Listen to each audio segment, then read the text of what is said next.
Alright, so we are going to look at number 26 from your Unit 8 Homework 1. Alright, so from that, the answer is 2 plus 4 pi. We're going to figure out how. So it says, evaluate the definite integral. The definite integral, just as a reminder, means we have an a and a b. Okay, so it's an interval from 0 to pi. So this is a graph that is 4 plus sine of x. And I want to make sure that I show you also what that looks like on the calculator. Oh, you're not in the hub. So if I'm looking at this, so let's control doc, add a page, a graphing page. Let me make sure that he is in radian mode. Make it my default. I'm going to go to the current page that I was on. Alright, I'm going to put in this equation of 4 plus sine of x. This is a lot of visual stuff that hopefully will help answer a lot of questions that a lot of you have right now. That is my graph. Oh, okay, my bad. So, this is my graph. And we're going to analyze from 0 to what? From 0 to pi. So if I want to find the area from 0 to pi, graphically this is what it's representing. Here we go. Menu, and you can know how to do this. Menu 6, 7, which is the integral.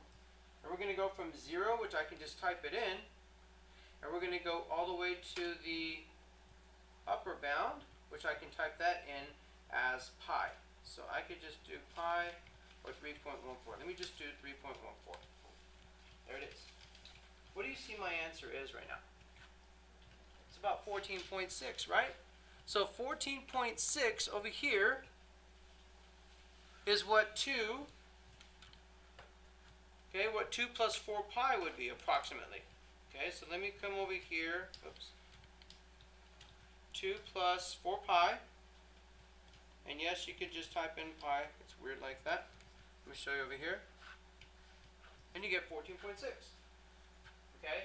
Another way you can use a calculator is not just the graph. This nice magic button here, there's your definite integral. Okay? A lot of you already know this. And I'm going to put 0 to pi, and it's going to be of the integram that they gave us. What was the integram that they gave us? Do you remember? 4 plus sine of x. Okay? So 4 plus sine of x. Okay, this integram that I've written so far, 4 plus sine of x, it's called the integram. It's written blank of x. What are the words? It's written blank of x in terms of x.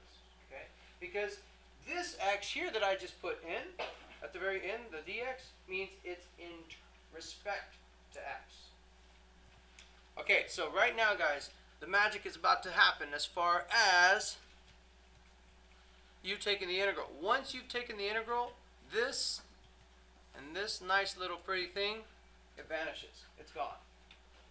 That means you've taken this interpreted f prime of x and you've created the f of x of what it is equivalent to. Someone tell me, what's the antiderivative of 4? 4x. Okay, we're going backwards. What's the antiderivative of sine? A positive sign. Negative cosine. Okay? This right here is called the antiderivative. It's a wannabe f of x.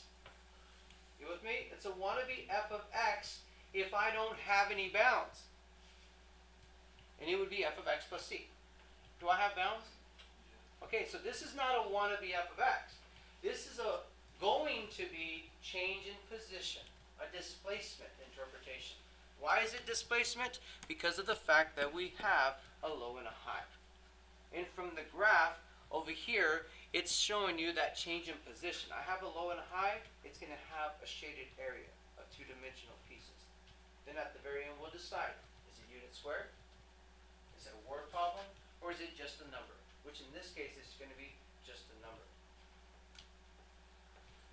Questions?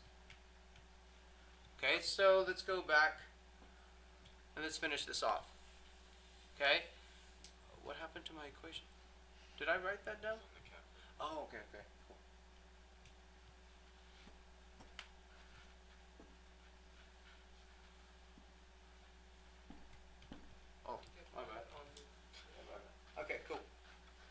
Alright, so we are looking at from 0 to pi.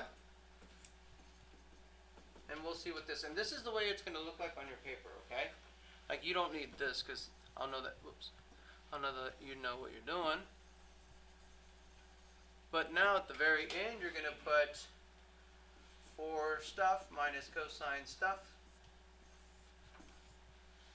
minus, it's always minus because that's change in position, f of b minus f of a, and then it's going to be for stuff minus cosine stuff. This minus makes these happen. This minus is because it's change in position. It's because it's f of b minus f of a from your fundamental theorem of calculus interpretation. Are we good? And I know I'm overkilling this a little bit, but I want to make this a real good video to help with a lot of misconceptions, okay? Alright, so now what do we put in this first place as far as right here? We're going to put pi. So pi, and then what? 0, 0. Will this always be 0 just because it's 0? No. Because right here, this is 0. What's cosine of 0? 1. So minus a positive 1. All this is negative 1. And here, right here, is where the mistakes happen. If I'm subtracting a negative 1, I'm really adding 1. You with me? Okay. What's the cosine of pi? Huh? Negative 1. So I'm subtracting negative 1, so it's really adding, right? And then 4 pi comes down. That's why you get what as your answer? 4 pi plus 2. Which is what we believe we got over here. Yes. I showed you visual. I showed you graphical. I showed you the home screen of what it will look like with the summation symbol.